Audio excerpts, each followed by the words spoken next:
Again, this is my name again is Tony MacDonald. I'm the director of the Urban Coast Institute at Monmouth University in West Long Branch, New Jersey. I am also a member of the board of the Global Ocean Forum, and we have Miriam Balgos with us from the Global Ocean Forum. She'll be introducing herself and explaining more about our collaboration. But we're incredibly excited, and I'm excited as a board member of GOF to be getting this webinar series going.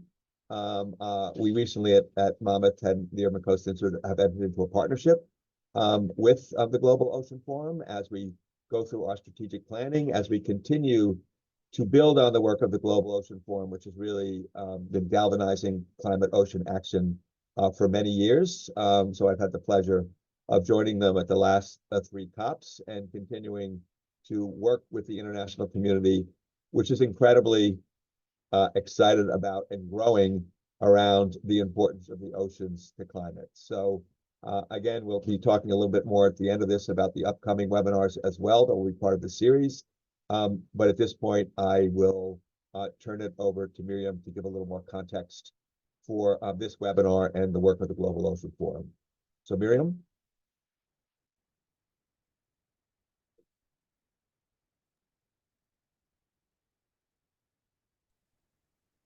Good day, everyone. Let me add my warm welcome to all the attendees of this webinar. I would like to add to the introduction that Tony already provided to this webinar series and to this particular event. Sustainable development as a concept began to draw attention and gather momentum following the 1987 Brundtland Report, Our Common Future, and the 1992 UN Conference on Environment and Development, also known as the Earth Summit. Since then and until now, the international community, including ocean stakeholders at various levels, have been grappling with the understanding and operationalization of this concept, which has integration as one of its core principles. Integration has kept its place as a core principle in various sustainable development paradigms and approaches related to the ocean, including integrated ocean and coastal management, ecosystem-based management, marine or maritime spatial planning, and blue economy. More recently, the IPCC has given us the impetus to strengthen the application of integrated approaches, emphasizing the need for a basic understanding of the interconnectedness of climate, biodiversity, and human activities, and the feedback loop therein. Noting the current imbalance being caused by human activities in this interconnected system, we are advised to note the importance of addressing the role of the ocean in climate change, not in silo, but linked with the contexts of atmosphere, land, and coasts, so that UN and other international fora recognize the importance of the ocean. Decisions must be taken now by all concerned to determine how much stronger action is needed to mitigate and adapt to the climate crisis. We must make decisions that emphasize the contributions of ecosystems to mitigate and adapt to climate change through governance, funding, education, and personal actions. To help promote this cause, the Global Ocean Forum and the Urban Coast Institute decided to focus this webinar series on ocean and climate action. For the first event in this series, our distinguished panelists will be covering the BBNJ agreement, the race to ratification by 2025 and implications on climate targets, tracking ocean-based mitigation and adaptation in nationally determined contributions, and mobilizing civil society on the road to the UN Ocean Conference 2025, as well as the Marrakesh Partnership for Global Climate Action and the Ocean Breakthroughs. Our panelists have a lot of important information to share with the intent of catalyzing government and community action on ocean climate and the BBNJ, and we hope that their presentations kindle your interest and desire to know more about these topics, and that we hear back from you in the Q&A segment of this meeting. Thank you. Over to you, Tony. Thank you very much, Miriam. I very much appreciate your contextualizing this and really saying what a challenge and opportunity we have right now. And we have 3 speakers today who I think have really been really leaders in tracking this and also trying to galvanize community action, which is the focus of this effort across these three platforms and these three opportunities to elevate the ocean climate nexus. So I did want to say we'll introduce each of them in turn and give you a brief introduction and ask them to share their screens and give their presentations.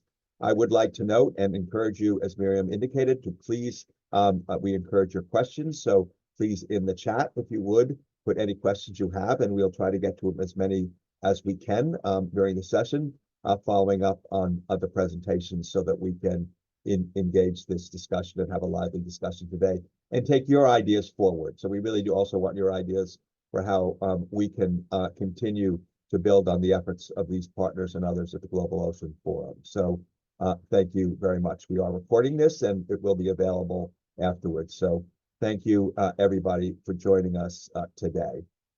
So our first speaker is Gabrielle Gotcha-Wanley. And so we really would ask her to share her screen. The details of her bio have been made available in the information about the agenda. But really, we're incredibly fortunate to have her. She was the director of the Division for Oceans Affairs and the Law of the Sea, Office of Legal Affairs at the United Nations from 2013 to 20. And she was also the secretary for the BBNJ Intergovernmental Conference from 2018 to 20.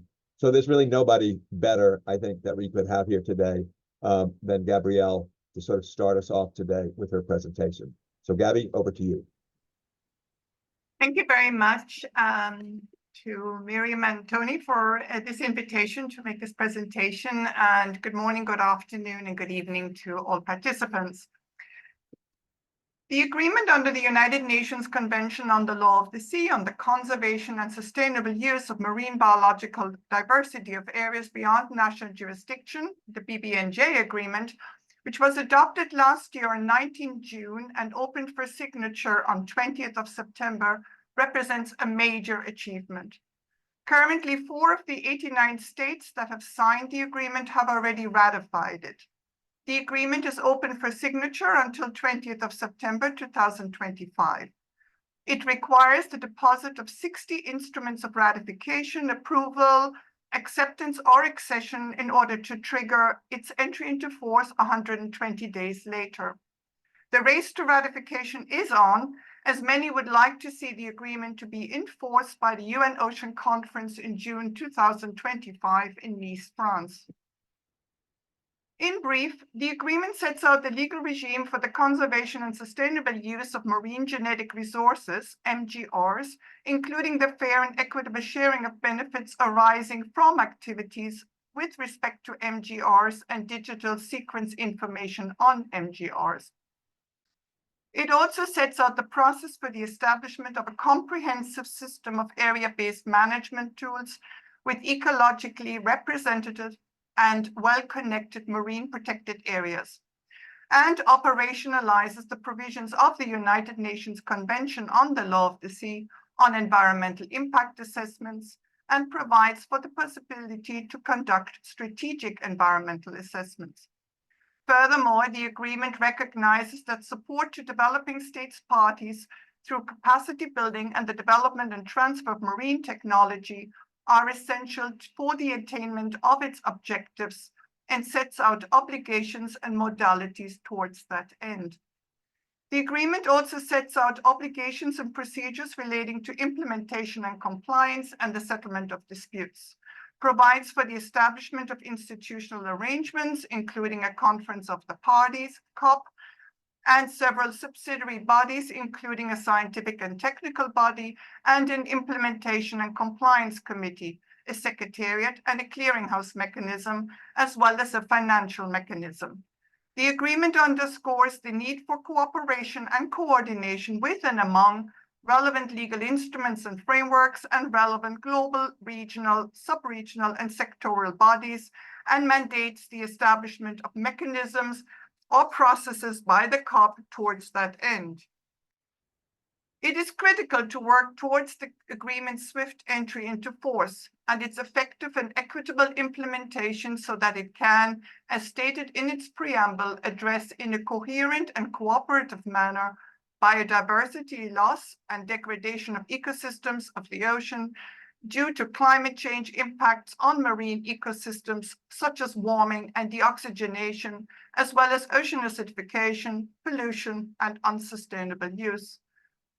But the ocean is not only impacted by climate change, it can also contribute to solving the climate crisis. The contribution of ecosystems in areas beyond national jurisdiction, covering 2/3 of the ocean, to climate regulation and in support of limiting global temperature increases is substantial.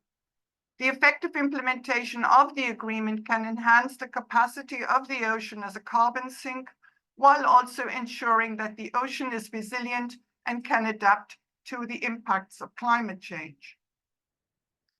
The critical role of the ocean for climate is specifically recognized in the list of general principles and approaches by which parties shall be guided in order to achieve the objectives of the agreement. That list includes an approach that builds ecosystem resilience, including to adverse effects of climate change and ocean acidification, and also maintains and restores ecosystem integrity, including the carbon cycling services that underpin the role of the ocean in climate. The agreement also recognizes the contribution of area-based management tools, ABMTs, including marine protected areas, MPAs, to building resilience to stressors.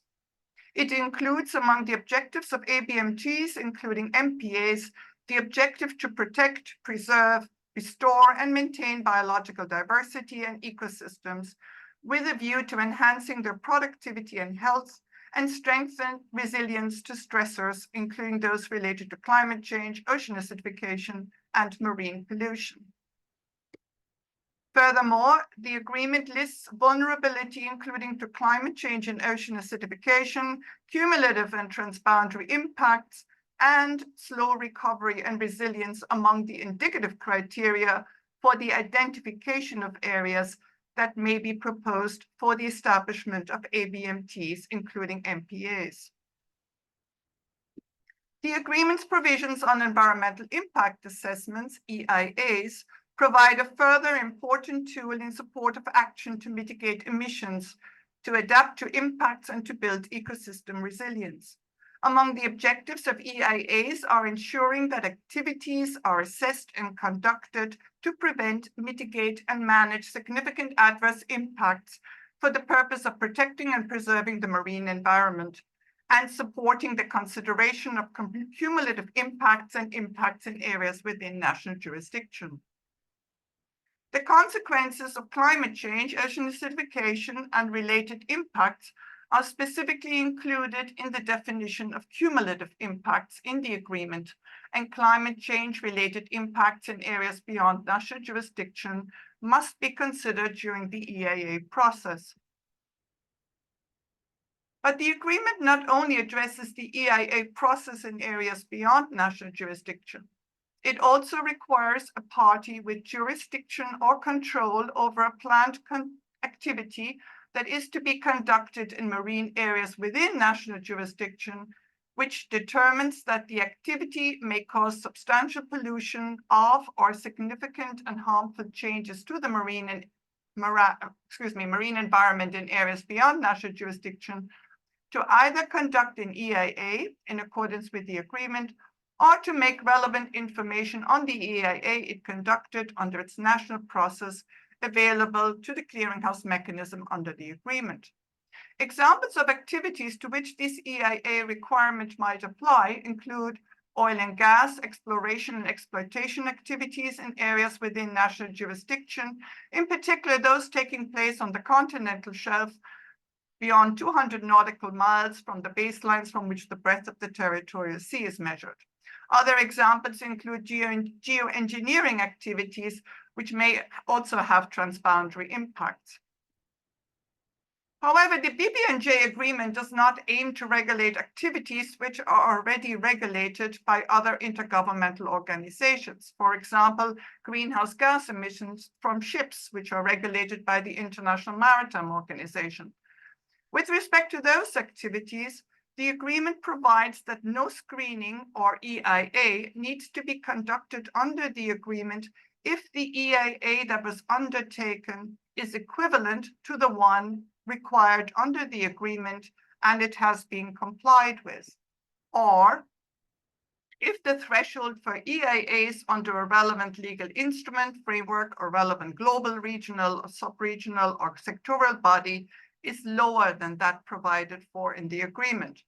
However, the report of the EIA that was conducted under another relevant legal instrument or framework or relevant body is to be published in the BBNJ clearinghouse mechanism. If there's no monitoring and review process under the relevant legal instrument, framework, or body, then parties are required to monitor and review the activities and ensure that monitoring and review reports are published through the clearinghouse mechanism. Another element of the agreement with implications for climate targets are the provisions on capacity building and the transfer of marine technology, which are aimed to assist parties, in particular developing states parties, in implementing the agreement, among other objectives. The agreement specifically lists among the types of capacity building and the transfer of marine technology, the sharing of relevant data, information, knowledge, and research in user-friendly formats, including stresses on the ocean that affect marine biological diversity of areas beyond national jurisdiction, including the adverse effects of climate change, such as warming and ocean deoxygenation, as well as ocean acidification. Clearly, improved scientific and technical capacity will help countries better understand the extent of climate change impacts and develop response measures.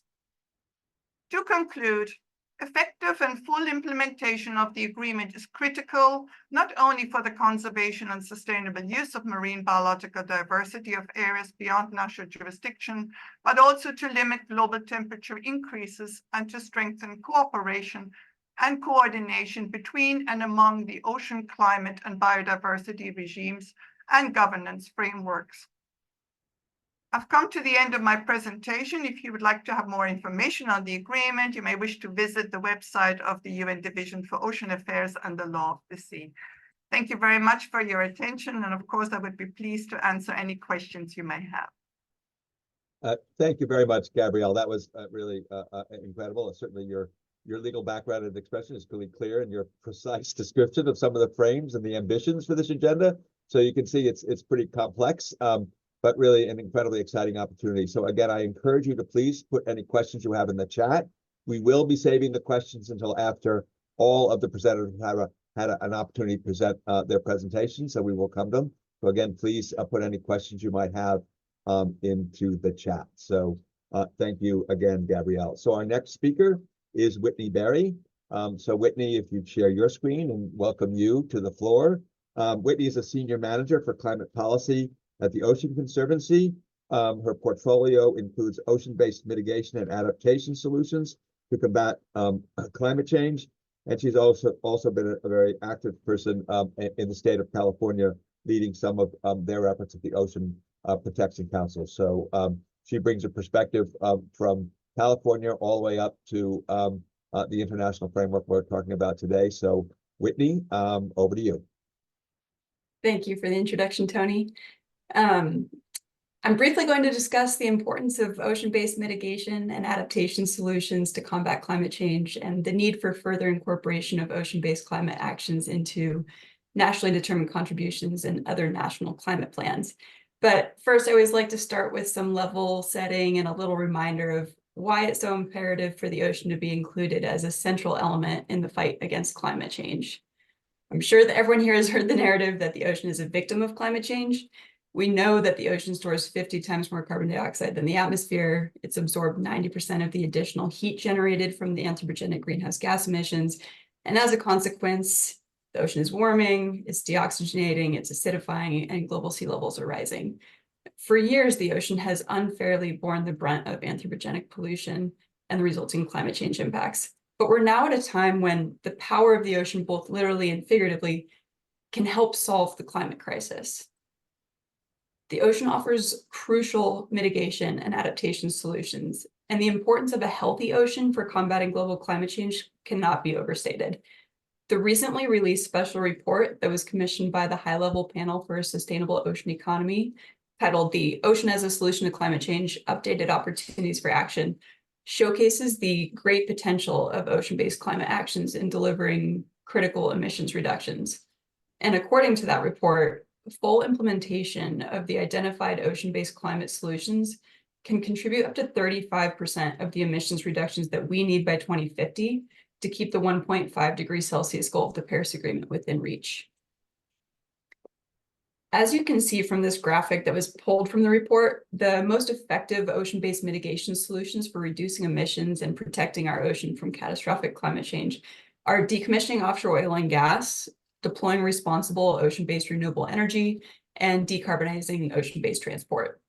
And this is what we'd expect to see, right? Since this is what we know the main sectors driving climate change and contributing roughly 75% of total greenhouse gas emissions. They continue to be electricity production, transportation, and industry. To share an example, the shipping industry emits an estimated 1 billion metric tons of carbon dioxide each year. And if international shipping were a country, it would be the 6th largest greenhouse gas emitter in the world. We know ocean-based climate solutions can help reduce emissions from each of these sectors. And without deploying these solutions, global climate targets that protect the ocean will not be achieved. Therefore, it's crucial that we accelerate the inclusion of ocean into climate change mitigation and adaptation strategies, plans, and policies like nationally determined contributions. Nationally determined contributions, or NDCs, are critical for countries to set higher ambition and achieve their commitment to the Paris Agreement. So taking a step back for a minute, I want to give a brief overview of the ocean's inclusion in international climate agreements to date. I won't talk about BBNJ since that was covered. I know this can be a little bit dry, so try and bear with me, but the ocean was called out in the establishment of the United Nations Framework Convention on Climate Change back in 1992, when parties agreed to protect the climate system defined as the totality of the atmosphere, hydrosphere, biosphere, and geosphere, and their interactions. It went on to include, in the context of the convention, where parties committed to promote sustainable management and promote and cooperate in the conservation and enhancement of sinks and reservoirs of all living greenhouse gas emissions not controlled by the Montreal Protocol, including biomass, forests, and oceans, as well as other terrestrial, coastal, and marine ecosystems. Now you fast forward 23 years, where the ocean is now recognized in the Paris Agreement, when parties noted the importance of ensuring the integrity of all ecosystems, including oceans, and the protection of biodiversity. However, it's worth noting that even though the ocean was included in the text language of the Framework Convention and in the Paris Agreement text, no dedicated space existed within the UNFCCC to discuss the ocean climate nexus until 2019 at the conclusion of COP25, which was colloquially referred to as the Blue COP, given the heavy push for the ocean's inclusion following the IPCC special report on the ocean and cryosphere and changing climate that was released earlier that year. The primary ocean outcome from the Blue COP back in 2019 was the establishment of the Ocean and Climate Change Dialogue, which now takes place annually during the UNFCCC subsidiary body for scientific and technological advice meetings, which are held every summer in Bonn, Germany. And this dedicated meeting space for the Ocean and Climate Change Dialogue has been crucial in advancing information sharing and elevating the important role of the ocean in combating climate change. However, as I just mentioned, historically, international climate efforts and ocean conservation efforts have been largely siloed. And therefore, ocean-based climate solutions have largely been excluded from nationally determined contributions to the Paris Agreement. And in many ways, we're still playing catch up in our efforts to integrate the ocean and climate.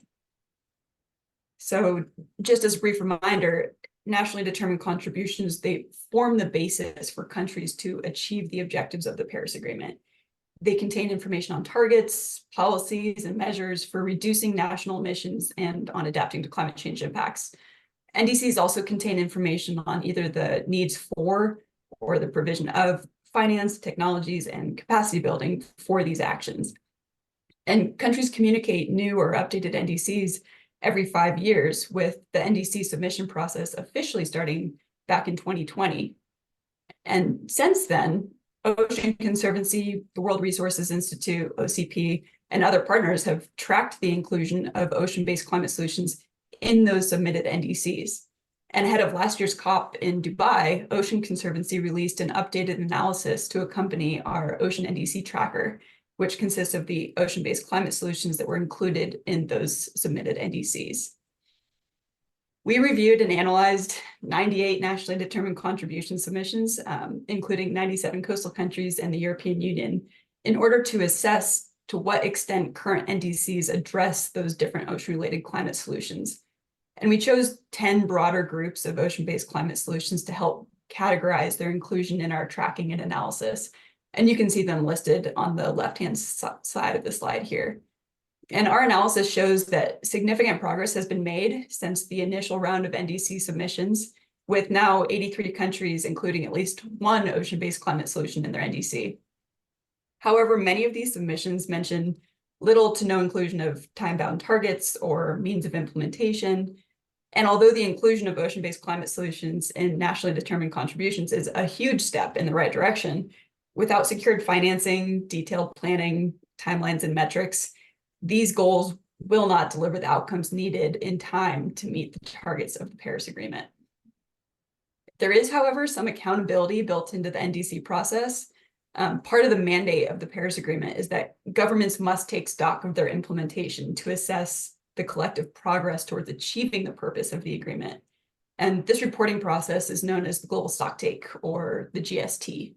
And starting last year in 2023 and repeating every 5 years going forward, the Global Stocktake process identifies gaps and shortcomings in implementation and then informs the preparation of subsequent NDCs in order to promote increased ambition and climate action.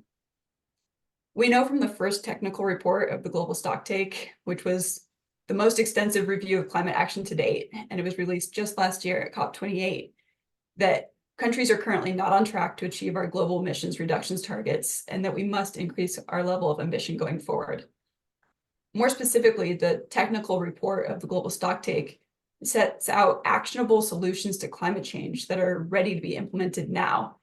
And in this report, they included the directive for parties to preserve and restore oceans and coastal ecosystems and scale up as appropriate ocean-based mitigation action.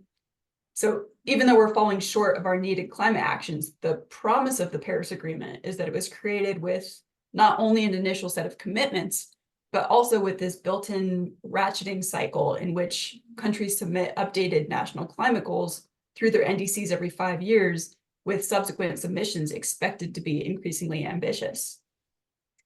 So I put a little blue star here to show where we are in the process. So the next round of updated NDCs are due next year in 2025, which realistically means that they're being drawn up near the end of this year. And based on the outcomes of the Global Stocktake from last year, we know that we're not on track and that countries need to submit more ambitious NDCs and actually deliver on their existing commitments. Therefore, now is the time for countries to be including critical ocean-based climate solutions like deploying responsible ocean-based renewable energy, decommissioning offshore oil and gas, and decarbonizing ocean-based transport in their updated NDCs. So to wrap it up, we know we won't meet the 1.5-degree target of the Paris Agreement or safeguard our planet and ocean from the worst impacts of climate change if we do not elevate and implement the mitigation potential of ocean-based climate solutions. NDCs are a critical tool that can play an essential role in accelerating the implementation of ocean-based climate solutions nationally while helping to achieve those international climate goals. It's a heavy lift, but I'm really hopeful that when we reevaluate the NDC tracker ahead of COP30 in 2025 and analyze those updated NDCs, that there will be more and more ocean-based climate solutions to report as countries continue to embrace the power of the ocean in the fight against climate change. Thank you. Great.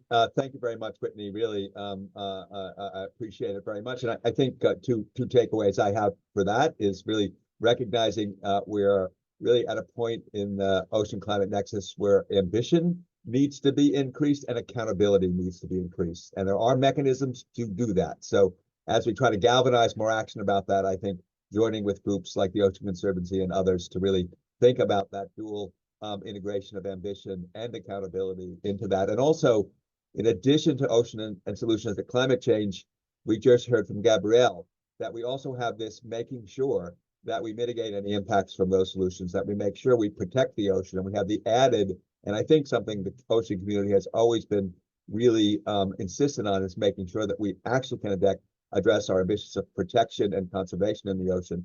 At the same time, we ratchet up our ocean climate solution actions under the IPC, the COP. So thank you, Whitney. Our last presentation today is Cyril Lamb from the Ocean Climate Platform. So welcome today. She is the International Mobilization and Communication Project Officer for Ocean and Climate Action. So really, this is what we need. We really need to galvanize the external community. It's not only about the politicians, but really think about how we galvanize the demand for follow up on these actions. So Cyril, I'll turn it over to you. Thank you so much, Tony, for the introduction. Good afternoon, good morning or evening, depending on where you are.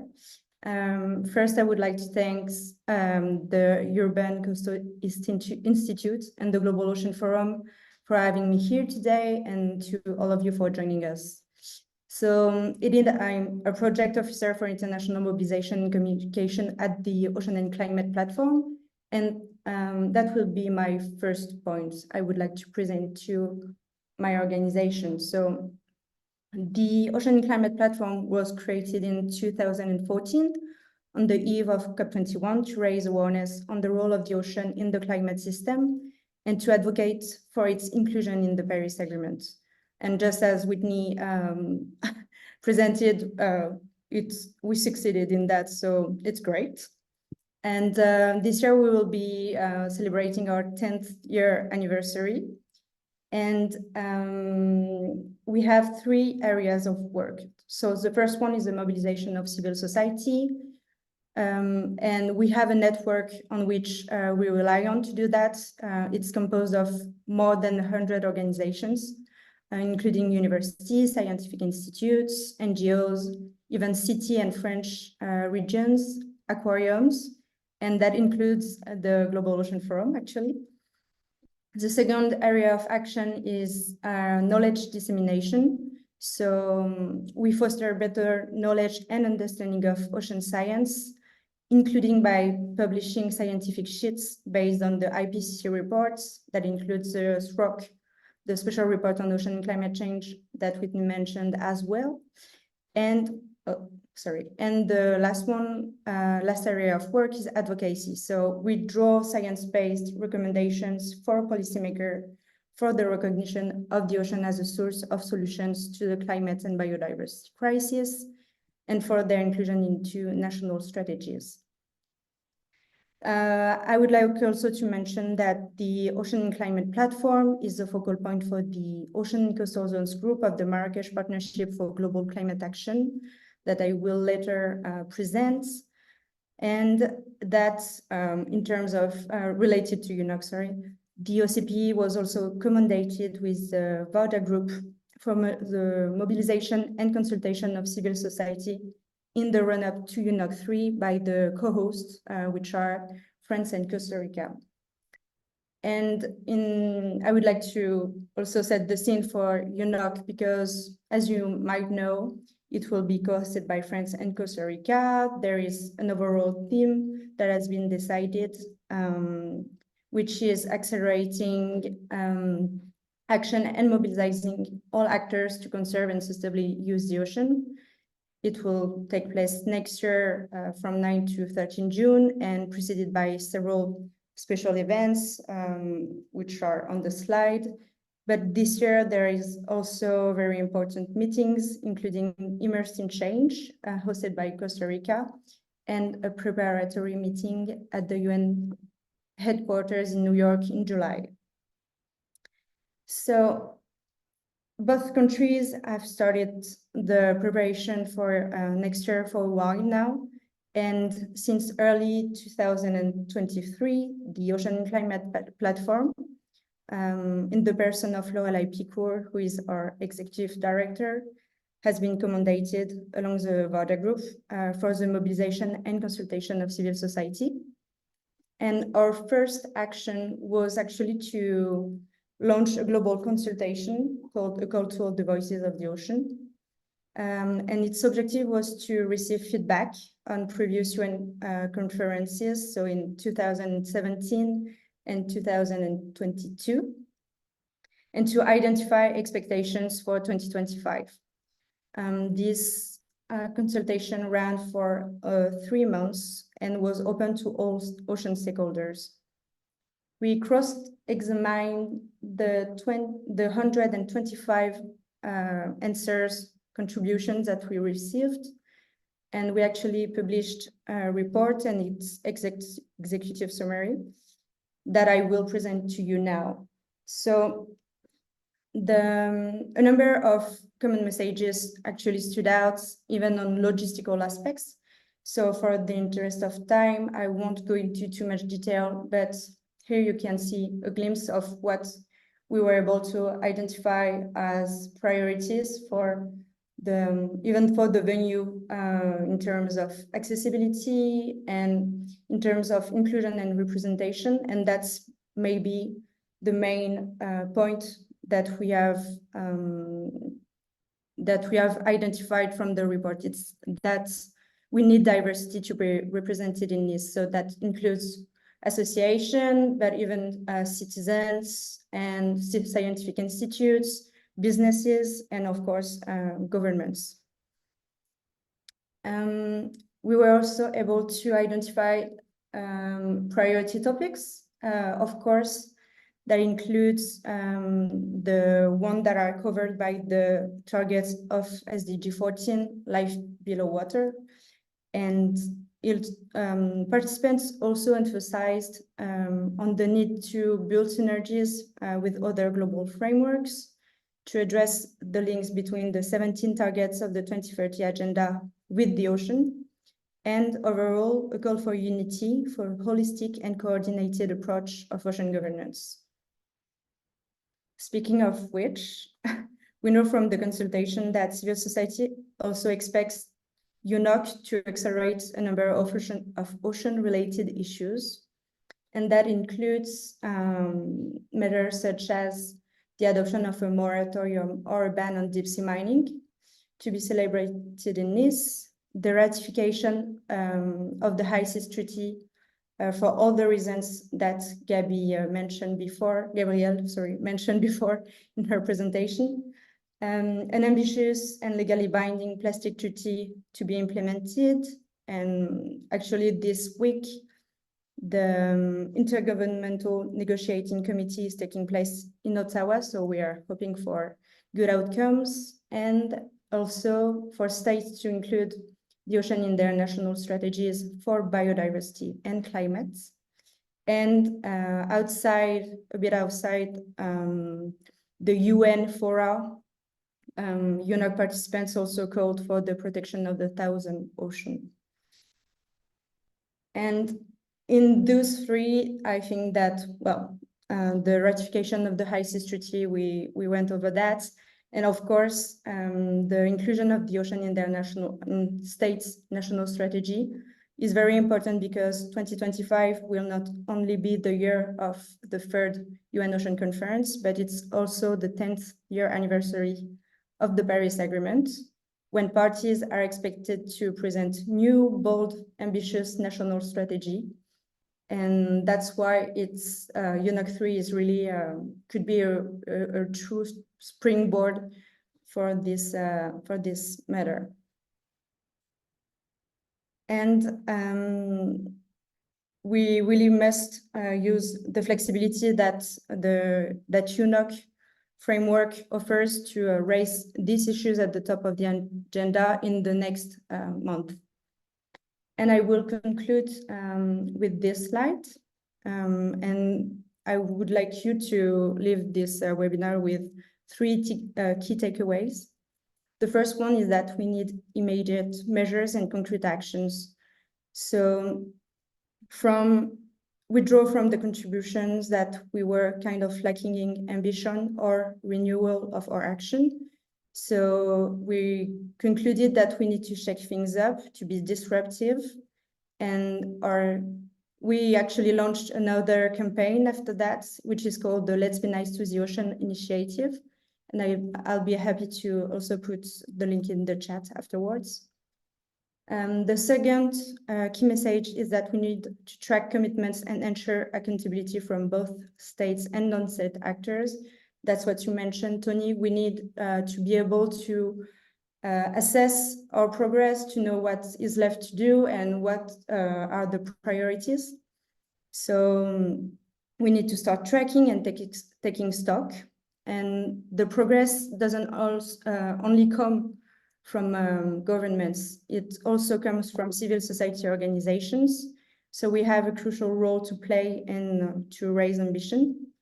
And lastly, and that will be our next step, is that we need a revised roadmap looking beyond 2030, because UNOC 3 will only take place 5 years away from the deadline set by the 2030 agenda, and we need to anticipate.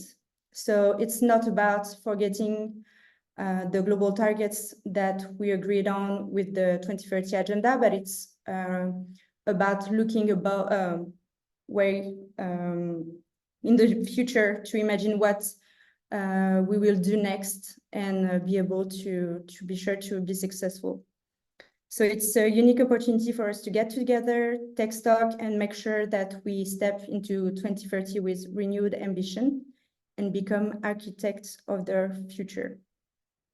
And I will be happy to answer to any of your questions. Great. Thank you. Thank you very much, Cyrielle. I really greatly appreciate that. And again, I really, it's amazing how far we've come in terms of this. I actually was able to join the Global Ocean Forum in Paris for the first time. And at that point, the ocean agenda was isolated in the civil society greens, what's called the Green Zone. That was the beginning of that. So to see where we've come through this collaboration for groups like the Ocean Climate Platform and many of the other partners that are now engaged in this, but also the challenge of uniting the ocean community still remains a challenge. Because I saw the response, Cyrielle, that we still need to have integrated actions around biodiversity, around areas beyond national jurisdiction, around climate action, around local outcomes that really benefit communities so that they see why this makes a difference in their lives. So it's great to have more people at the table, but the job's not done.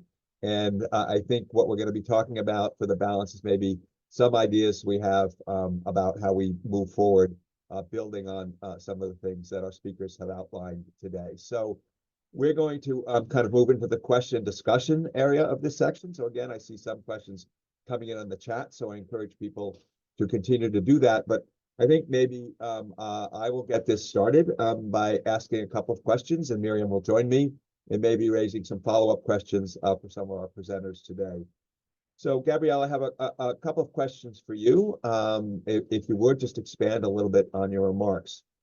Can you tell me a little bit more about what the agreement prescribes about marine areas that should be established and protected areas? And also, who can propose area-based managements or marine protected areas under the High Seas Treaty? Thank you for that question, for those questions, Tony. The agreement doesn't prescribe the extent of the marine areas that can be established as area-based management tools or marine protected areas. However, it states that as one of its objectives is to conserve and sustainably use areas requiring protection, including through the establishment of a comprehensive system of ABMTs with ecologically representative and well-connected networks of MPAs.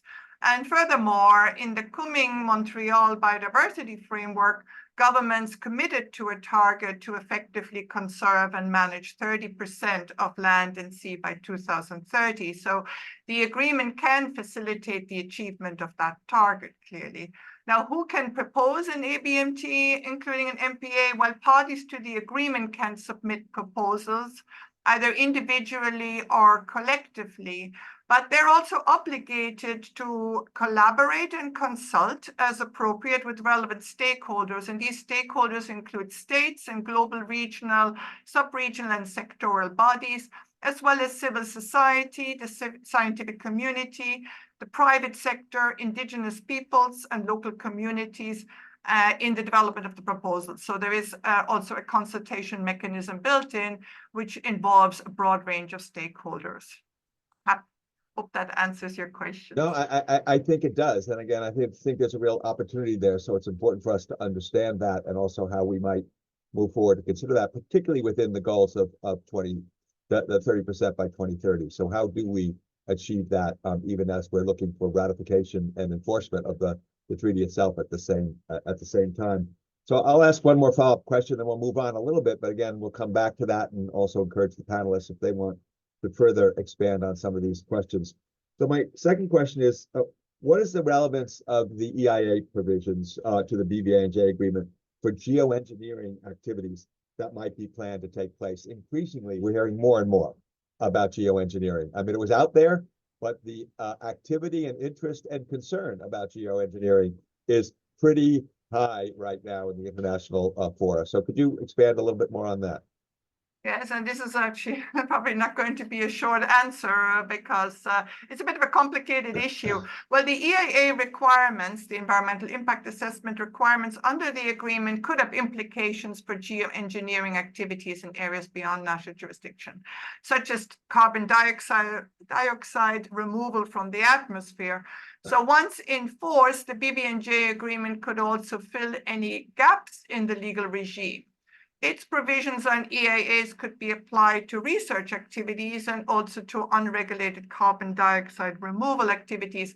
Now, why are there gaps? Well, there are currently gaps, even though the UN Convention on the Law of the Sea, which is sort of the mother treaty, contains a general obligation on states to prevent, reduce, and control pollution of the marine environment by dumping, and to more generally to protect and preserve the marine environment, but also more specifically from dumping, and to establish global, regional rules, standards, and recommended practices with respect to dumping.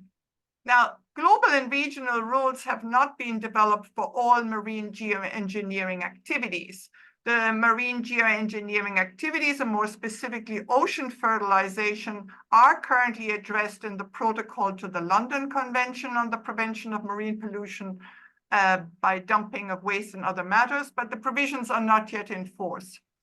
The protocol allows for legitimate research activities, but provides that contracting parties shall not allow the placement of matter into the sea from vessels, aircraft platforms, or other man-made structures for marine geoengineering activities unless the activity or a subcategory of that activity has been authorized under a permit.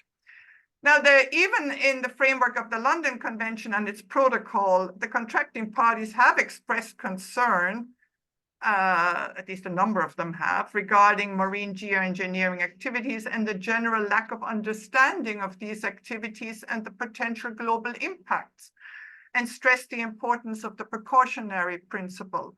It's also been observed that marine geoengineering activities may not all of them may fall within the definition of dumping. For example, marine cloud brightening does not. And so it is important, I share your concern, I think it's important to regulate these carbon dioxide removal activities and its potential consequences for the marine environment, since currently a lot is being invested by the private sector in experiments. And so this is certainly an issue, I think, for the international community to deal with. And as concerns areas beyond national jurisdiction, the agreement definitely would have, I would see, a role for that agreement. Thank you. So thank you. Yes, a long answer, but an important issue. It sounds like you suggested a topic for a future webinar. So I feel like this is an issue of significant concern. I will say, again, for those who don't follow some of these issues, the International Maritime Organization is the IMO is the group that has jurisdiction over the London Convention. So we have yet another UN-related body that's sort of integrated and important. And one of my former lives, I actually represented the International Association of Ports and Harbors during the negotiating of the London Protocol that incorporated some of these things. And that was a long time ago. So we have a lot of work to do. And again, contextualizing this, it was recognized by the last IPCC report that we cannot get to our targets without considering carbon capture and other issues. So that's one of the reasons you're seeing much more attention, in addition to the private sector's interest in these things, that reality that it has been identified that we cannot mitigate our way to getting to 1.5. We will need to really explore some other more aggressive interventions. And so that's why these concerns, I think, are increasingly coming to the fore. So we'll come back to you, Gabby, but I want to keep the conversation going. And Miriam, maybe I can turn it over to you for a couple of questions. Thank you, Tony. So now let's focus on a few questions directed at Whitney. And I'm going to give her a heads up that there is a question that she might not be prepared to answer, but she can talk about it later. This is a question from sent directly to me. If at all possible, if Whitney can speak about the potential of the BBNJ, the potential that the BBNJ agreement has provided in terms of carbon sequestration toward the Paris Agreement 1.5 degrees centigrade target. So you can respond to this question later. I would like to pick a question from the audience first, and this is about actions on the triple threat of climate, biodiversity, pollution. They continue to be siloed under different processes. How do we make sure actions on these important issues are better integrated across international fora? Question from Luis. Yeah, that's a great question. And this is something that I know a lot of us in the international ocean community are working on. There's so much overlap between the desired outcomes of these various conventions, as well as between the means to actually achieve them. And none of them are truly achievable without the success of the others. These actions don't take place in a vacuum, and the steps that we take to reach our climate targets can have significant implications for our other development ambitions. And therefore, there's a clear need for policymakers to consider climate actions and NDCs as linked or even integrated across the agendas of other frameworks, and to address them with coherent policies. For example, by taking into account the Sustainable Development Goals and the Kunming-Montreal Global Biodiversity Framework, while drafting NDC commitments, countries can help to ensure that climate actions promote wider social, economic, environmental, biological ambitions. Furthermore, considering these targets and actions together can help avoid duplication of effort and can elevate opportunities for more efficient budget allocation, which is very important when you have limited finance. Nationally determined contributions can and should be leveraged by other international conventions and national commitments and vice versa. So by identifying these synergies and opportunities for collaboration, we can help facilitate the inclusion of ocean actions across international fora to produce a combined impact greater than the sum of their separate parts. And one thing I'll just say that Ocean Conservancy is doing to help progress this and fill that void is we are the acting secretariat for a group called the Friends of the Ocean and Climate. And this is a group of ocean champions that are party to the Paris Agreement. And we host meetings for this group and pull them together in an attempt to address these silos. And it's worth noting that many parties have different people within their government working and attending on each of these different conventions. So part of our job as the Secretariat for the Friends of the Ocean and Climate is to build bridges between countries, but also to work with those parties on intergovernmental gaps and the need for collaboration and communication within their own government. So yeah, I think that's my answer. Thank you, Whitney. We understand that we have to talk about this a lot more and repeat that this kind of messages in various fora. And do you think that I understand that this topic has been addressed by the Ocean and Climate Change Dialogue previously, but have they dealt with this topic adequately or enough that we shouldn't be focusing on this issue anymore in future ocean and climate change dialogues?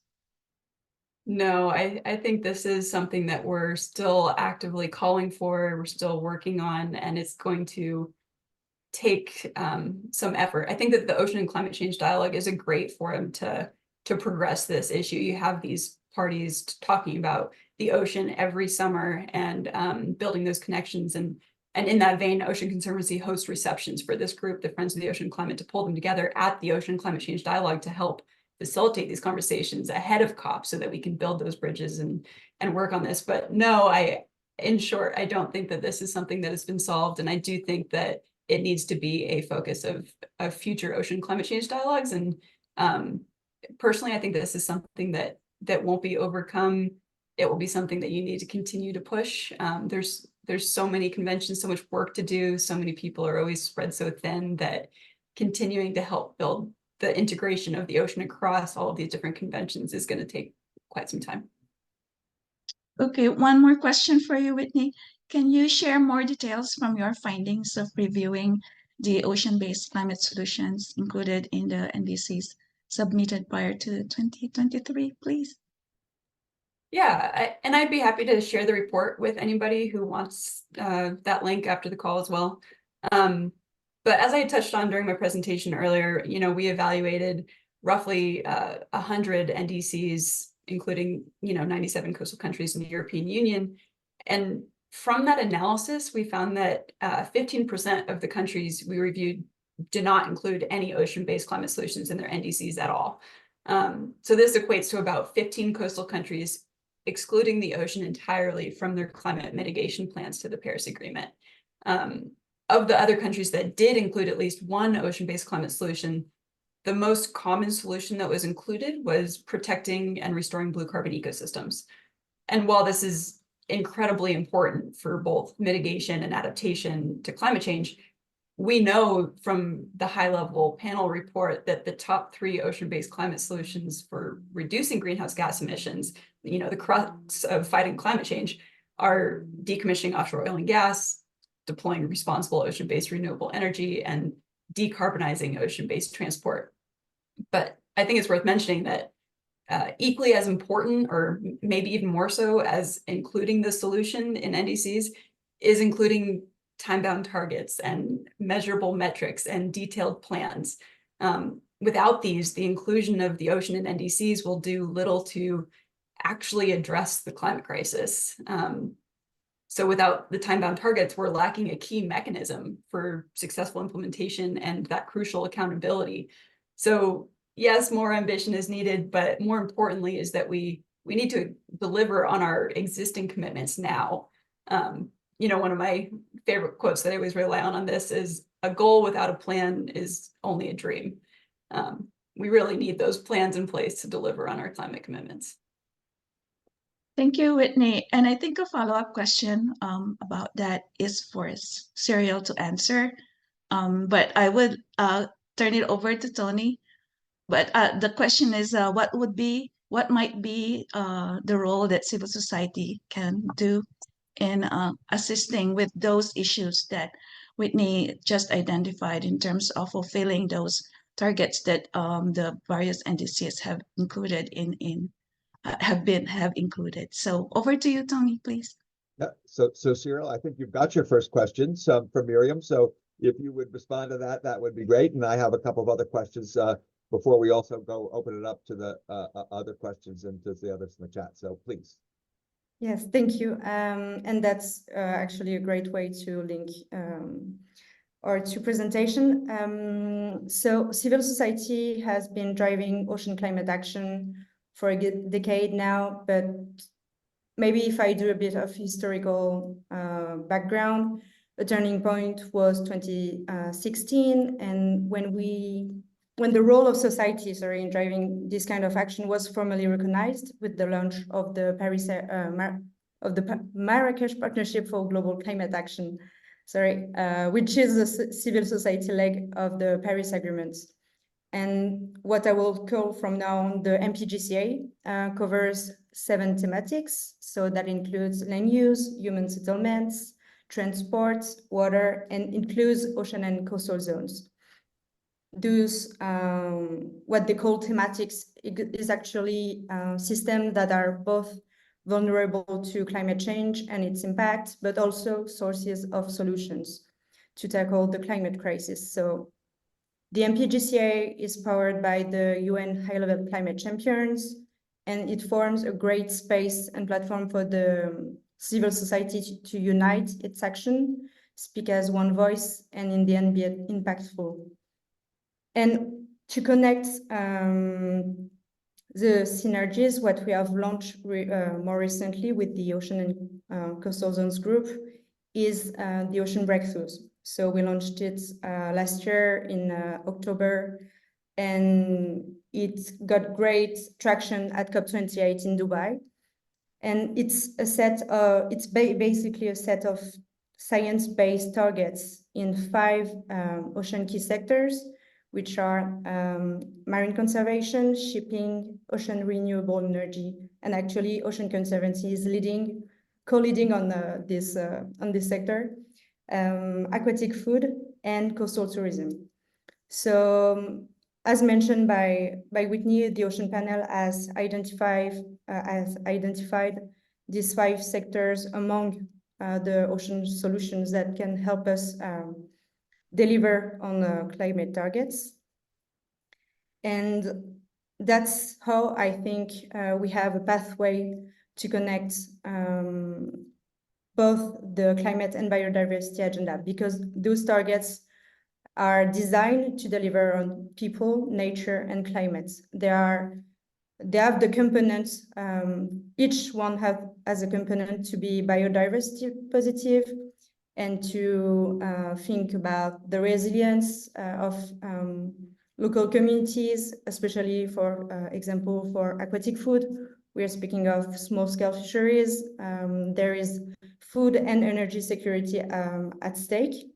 So yeah, that will be our how can I say, our main tool, our instrument to connect the dots between the climate and biodiversity agenda. Great. And again, a lot of information there, and more information is available about the breakthroughs in the Marrakesh Partnership. Yes. Cyril, thank you for sharing some other links, but we'll at the Global Ocean Forum continue to share information about all of these activities. But I do think that focus on things like the Marrakesh Partnership for concrete breakthroughs that cross-cut these are certainly a great model for action, and also sort of observed that Whitney's earlier discussion about NDCs. Our targets are not only the international agreements and those frameworks and the politicians there, but everybody in every country, I see several companies, can look at what is their country doing? You know, what is your party's commitment to this? And we can target those issues, and there may be greater resonance sometimes for some of the impacts if we can continue to work not only when we get to the COPs, but also in preparation for the COPs, to be sure that our different parties are going into these with these both kind of integrated strategies as well as specific strategies that might be embedded within the instruments of that. And also, I think that the Ocean Climate Dialogue has been something that is, at the last COP, was recognized, particularly in context with the global stocktake and the assessments of framework. So really looking at these instruments and how we get these integrations through the specific mechanisms of the UNFCCC, I think is something that we need to be thinking about moving forward. So Cyril, I wonder if you have any other, I think you gave us a lot of examples, but I wonder if you have any other examples of where you see civil society can kind of focus on those synergies across biodiversity and climate. Yes, of course.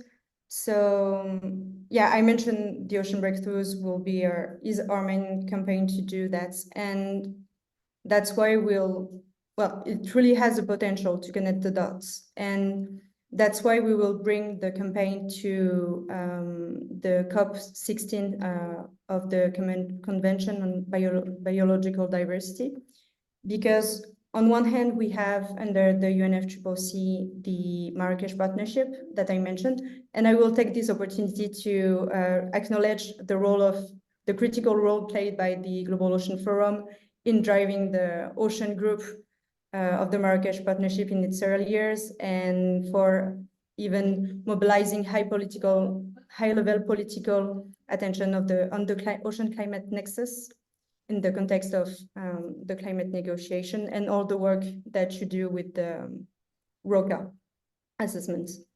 So if I go back to my points, that's we have this Marrakesh Partnership under the UNFCCC, and we also have under the CBD, the action agenda for nature and people. So it's two bodies for civil society to unite, and we want to bring the lessons learned, the experience that we have under the Marrakesh Partnership to the CBD to really stimulate and strengthen the action agenda for nature and people under the CBD, because to this day, it's actually a voluntary commitment platform, but we've seen and we've learned from the Marrakesh Partnership that when civil society is structured, organized, we can make waves. We can absolutely make waves, and we want to bring that to the CBD because even under the CBD, I mean, non-state actors are agents of change and driver for increased ambition. So when we will build bridges between the two communities, we could highly and positively influence the way non-party stakeholders mobilize and influence decision makers to tackle the climate and biodiversity crisis as one. Great. Thank you, Cyril.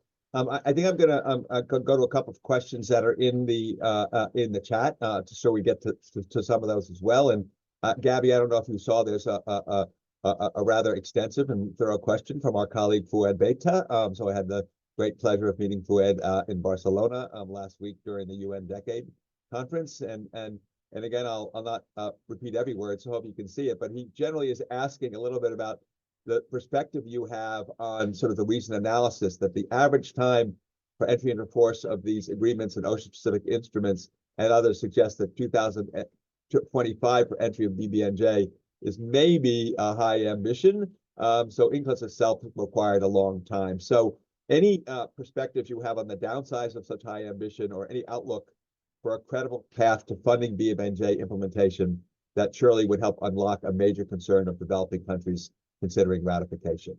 Thank you, Fouad, for your question. Yes, and thank you to Fouad for these challenging questions. Certainly, it is a high ambition. Yes, 2025 is basically around the corner. However, I do believe that it does help to have a target year, or a target that does drive the race to ratification a little bit. And we already have 4 ratifications. We already know of a 5th one that will probably happen soon. And many states are working feverishly on trying to get the ratification process completed. And of course, the high ambition came from the High Ambition Coalition. So there are many countries in that coalition that I'm sure would have to also live up to their own expectations. But yes, it is ambitious. Now, comparing that to UNCLOS, of course, UNCLOS, there was a bit of a different situation in that UNCLOS was actually voted on, and then UNCLOS entry into force was one of the major stumbling blocks was the Part 11. And then there was a negotiation of the Part 11 agreement, and that then enabled states, these are the developed countries, to also join. The important thing is to have a representative group of states that do become party, so that it's basic and hopefully working towards universal acceptance down the line, participation down the line. Do I have any outlook on a credible path to funding? Well, that is a very difficult question, in the sense that we know that funding is, the belt is being tightened all around. However, I do believe that perhaps an area where one could work perhaps a little bit more is on trying to engage the private sector that is active in BBNJ. And also, I do believe that one should look across regimes. And we are still dealing with a siloed approach. However, there are fundings available for other agreements. Everything is interlinked in the ocean. And so one should really try to look at this a little bit more holistically from a cross-sectoral perspective, and engage the private sector. And yes, I also, and Fouad knows this, I have been an advocate of having a pledging conference convened by the Secretary General of the United Nations I think there's kind of, because a lot of people don't know enough about, or it's also to raise awareness of the importance of areas beyond national jurisdiction, which aren't always at the forefront of every government's attention. So, so those are sort of my initial responses on that. Thank you. Yeah, thanks for the challenging question and the honest answer. It really is very helpful. I do appreciate you mentioning the private sector, because there was a lot of interest in at the UN Decade Conference, for example, in really thinking about really the private sector. And there is an international group, the Global Compact, that is private industry, including an ocean stewardship group, and they mentioned very explicitly looking at mechanisms like the G20 and other mechanisms that really, from a financial perspective, and recent reports about the impact of climate on the business environment are increasingly coming out with some frequency. So that maybe is one course to bring some more voices to the table around the financing challenge. It's not just a governmental a solution to that problem. So Whitney, I think there's both a question and partially an answer for Luis in the chat that maybe you can address if you have any perspectives on really the push for carbon emissions in the maritime vessel and decarbonization sector. I know there's been a lot of action, and I see Luis has a partial answer in there as well, but I wonder if you want to expand a little bit more on that. Yeah, I think Luis did a great job. The only thing I would add is, so yeah, the IMO, the International Maritime Organization, is working pretty heavily on this. And although they're part of the UN, they're not part of the Paris Agreement. It's separate. They're not UNFCCC. So these negotiations, again, are happening kind of in silos, but they do have ramifications for each other. And so any ambition that is then discussed at the IMO has significant, hopefully, progress for emissions reductions that can help meet the Paris Agreement. As far as ongoing efforts that are going on right now to lessen carbon emissions from the maritime industry, this is, there's a ton of information out there, and I'm not a shipping expert, so I won't point you in those directions, but I will say that this is a private sector push and also a government push. And so there's alternative fuels. I'm sure you've heard something about green hydrogen or green ammonia as some of the alternative fuels that are being pushed by the Maersk McKinney Institute, that's, you know, a shipping focused alternative fuel company. And there's a lot going on right now. Obviously, some of the chat, you know, green hydrogen and what they're referring to as the green shipping channels or green corridors. And so I don't necessarily have like a specific answer other than, is there any plan to develop or research? Yes, that's already ongoing, and there's a lot going on here. And there's nothing in the IMO that then can't be more ambitious in an NDC. So right now, the IMO isn't on track with its commitments to meet the Paris Agreement targets. And so there's, as you can see from Luis, the MEPC meeting under the IMO, this year, they're also discussing how to be more ambitious in the greenhouse gas emissions reduction strategy. And so if they're successful, hopefully what we're pushing for is that GHG emissions reduction strategy at the IMO is aligned with the Paris Agreement targets.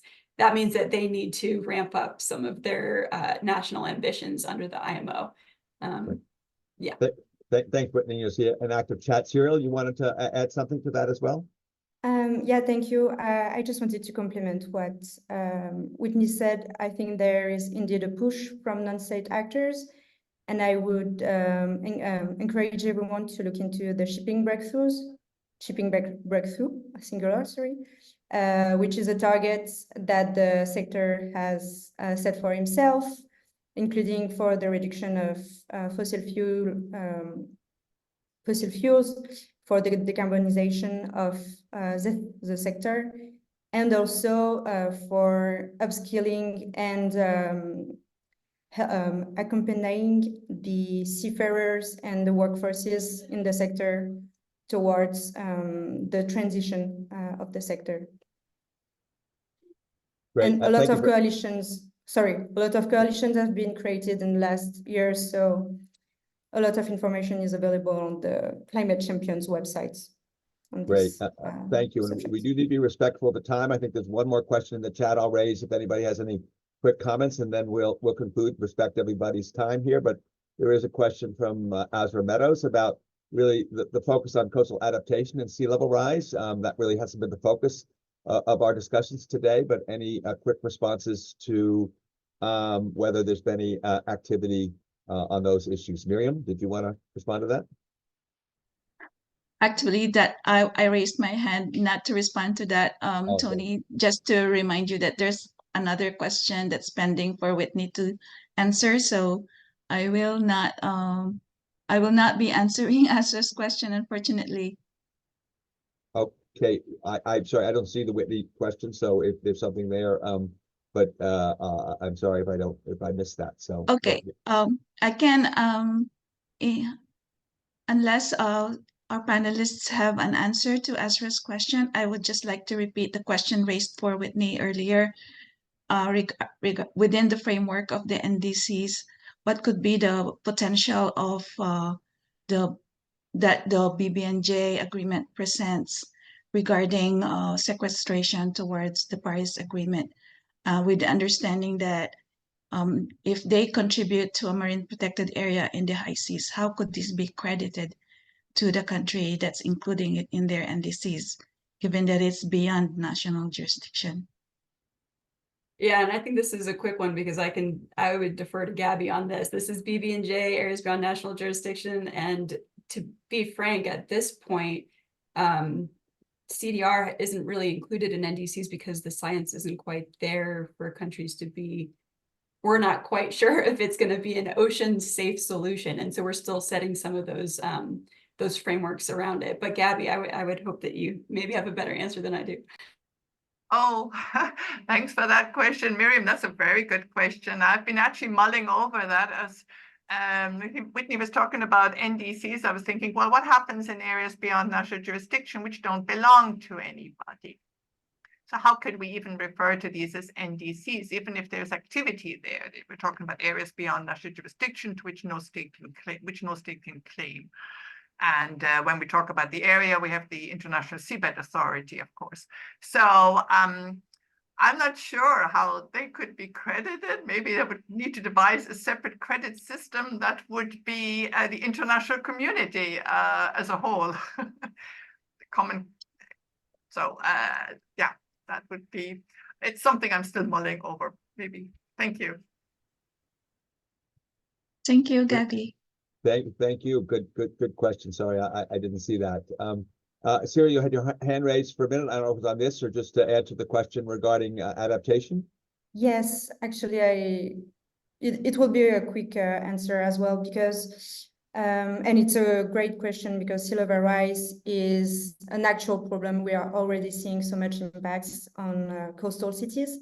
Actually, the Ocean and Climate Platform has a project focusing on adapting coastal cities to sea level rise, and it's absolutely getting traction. And France and Costa Rica has raised this subject as a priority for UNOC 2025, and there is currently a coalition of coastal cities being formed to really raise awareness about this. And I think that even the United Nations General Secretary has identified this as a very serious issue to tackle as soon as possible. Right. Thank you, Gabby. Yes, sorry, I forgot to address that point. Just to say, yes, the issue of sea level rise is being considered in the context of the International Law Commission, which has a study group on sea level rise, but also on other aspects related to sea level rise, not only from the point of baselines, but also displacement of persons, etc. And also there is a summit on sea level rise being planned at the level of the General Assembly during, I think it's this year. I can't remember the date, maybe the 25th of September, but there is a summit being planned, one-day summit. Thank you. Yeah, and again, I think increasing nations are being asked about climate adaptation strategies as well. And so that's kind of a new thing, and you're certainly hearing more and more concern around the world, particularly in some of the global south, around the impacts in consideration of things like the loss and damage fund and other things to fund adaptation to sea level rise and resilience. So again, a really robust conversation. We do need to respect everybody's time. I will open up for a quick thing if any of our panelists want to add any concluding remarks before Miriam and I sum things up. Any last remarks from any of you all that you'd like to add? I would just throw in on the sea level rise and coastal erosion question that I didn't quite touch on any adaptation too much in my presentation today, but that's definitely a part of NDCs, adaptations included. And the ocean and climate change dialogue, a lot of the submissions have been to have one of the focal areas be on adaptation, specifically on sea level rise. So those conversations are definitely happening. Great, thank you. Gabby or Suriel, last words, Gab? Just to emphasize the point of working across regimes and fostering cooperation and coordination among the ocean, climate, and biodiversity regimes. So we have a truly integrated approach to ocean management. I think that is critical. Thank you. Thank you. Suriel, final words from you? Yes, for sure. No, in the same line as Gabrielle, I really wanted to insist on the need for more synergies between climate, biodiversity, sustainable development. We have all the tools and everyone has a role to play, whether it is non-state actors or governments. Actually, we have this concept of the Blue Ambition Loop that is about how one can really drive the ambition for the other, and it's a positive feedback positive loop in which everyone is gaining something at the end, and it's a future where we are in line with the ocean, and that's my closing remarks. Great, and I think it's something we heard consistently through this. There are specific mechanisms that we learned an awful lot about today under the various treaties that we need to stay focused on. That is the responsibilities of the parties under those treaties. But consistently, oceans, even in the UN Ocean Conference framework, need to be the SDGs themselves might be the cross-cutting framework, but the implementation is often through the siloed treaties. So try to keep that SDG broader frame, and having civil society and also ocean science and those communities. I think the ocean science community and the private sector are two communities that I think every speaker has identified as essential partners in advancing these objectives. So continuing to bring that information, those capacities, those dollars, those commitments as well to the table as we kind of continue our efforts at these various meetings. And I think for those joining us, we'll try to do a good job keeping all these meetings in line and providing a nice agenda, because it's very difficult to keep up with all the moving parts, and trying to find where those points of intervention are most opportunistic so that we can take advantage of those as a community. I would say we at the Urban Coast Institute and the Global Ocean Forum are committed to continuing these webinars to focus these issues. We are planning follow-up webinars in May and June. We'll set a date soon. They're going to be focused on the Global Plastic Treaty, another mechanism that hopefully sets high ambition, but is very complex and is ongoing even as we're meeting today. And we'll also be looking at the blue economy. And so we're thinking a little bit more about how these frameworks can be thought of within the context of sort of the economies of the parties, and how that then really makes sense for them, both in terms of meeting the goals of the Paris Agreement, but also sustaining their economies as well. So stay tuned for information about those forum. We do like to always emphasize, as we continue to look at these actions, that it is important that emissions reduction is a precondition for a lot of these issues. We shouldn't be looking at some of these interventions as an excuse to pull back our emissions on the emissions reductions. And that's a pretty important issue to be sure we don't get distracted from as we're talking about decarbonization or talking about some of these other activities. So let's keep our focus on oceans and climate as being a framework for thinking about the solutions, but not letting the pressure off to be able to really continue to meet those emissions targets. So that's kind of my general thoughts. Miriam, I don't know if you wanted to share some final thoughts as well. Thank you, Tony. So creating and enhancing synergies will be a recurring theme of GOF efforts, including through our virtual ocean pavilion at the UNFCCC COFs. And I would just like to say a huge thank you to our panelists for all the food for thought and action, and many thanks to all our attendees for the opportunity that you have given us to present our perspectives on catalyzing ocean and climate action. Thank you very much as well. It's been a great pleasure, and everybody have a great day, and we look forward to the next webinar and seeing you at one of the conferences in the future. So thank you very much. Thank you. Bye. Thank you. Thank you so much, everyone. Bye.